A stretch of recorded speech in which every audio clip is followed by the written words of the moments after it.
Hello guys, tuturuan ko kayo paano magluto ng pansit canton. Lagyan lang ng tubig.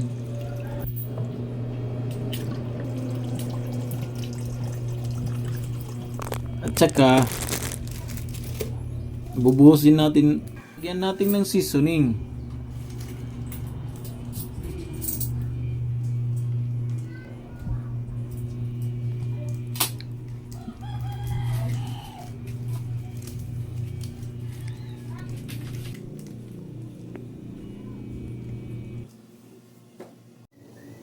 Tapos hintayin natin kumulo. Ito nga, kumulo na. Lalagyan na natin ng noodles.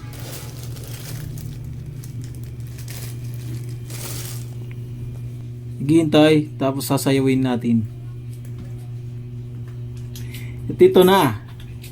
Kinuha na natin yung noodles.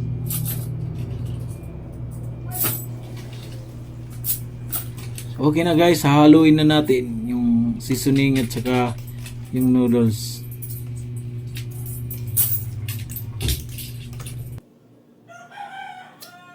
Tara, kain guys!